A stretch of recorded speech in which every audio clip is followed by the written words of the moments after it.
మాచర్ల న్యాయవాదుల సంఘానికి నూతన కార్యవర్గాన్ని ఎన్నుకున్నప్పుడు దీంట్లో భాగంగా ప్రెసిడెంట్గా గౌస్ బాషా గారిని, ప్రధాన కార్యదర్శిగా బొత్తుల బాబురావు నన్ను, ఉపాధ్యక్షుడిగా గంగుల శ్రీనివాసు, ట్రెజరర్గా షేక్ కాసిం, జాయింట్ సెక్రటరీగా వేములూరు బ్రహ్మాచార్య ఎన్నుకోవడం జరిగింది. సరే, నాకు ఇచ్చినటువంటి ఈ బాధ్యతను సమర్థవంతంగా నిర్వహిస్తానని, అదేవిధంగా ఒక న్యాయవాది సమాజంలో ఉన్నటువంటి అన్యాయాన్ని, అధర్మాన్ని ఎదిరించి నిలబడేటువంటి వృత్తిలో ఉన్నటువంటి వాళ్ళం. ప్రతి న్యాయవాదికి కూడా వాటి వెనక బలమైన సంఘం అనేటువంటిది అవసరం.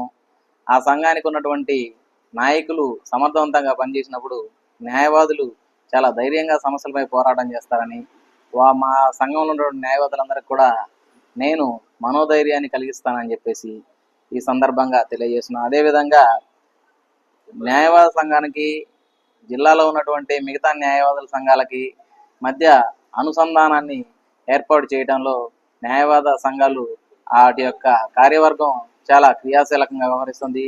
అదేవిధంగా హైకోర్టు బార్ కౌన్సిల్తో ఉన్నటువంటి అవినాభావ సంబంధాన్ని చాలా జాగ్రత్తగా కాపాడుతూ కోర్టు యొక్క ప్రతిష్టను ఎక్కడా కూడా కించపరచకుండా బార్ అండ్ బెంచ్ రిలేషన్స్ చాలా జాగ్రత్తగా మెయింటైన్ చేయాలని చెప్పేసి నేను ఈ సభాముఖంగా మా కార్యవర్గాన్ని తెలియజేస్తున్నాం. అదేవిధంగా నా వంతు పాత్రగా మా సంఘంలో న్యాయవాదులకి మనోధైర్యాన్ని, వాళ్ళ సమస్యలను, వాళ్ళ సంక్షేమాన్ని, వాళ్ళకి నిత్యం సేవ చేస్తూ ఉంటానని చెప్పేసి ఈ సందర్భంగా తెలియజేయడం జరుగుతుంది.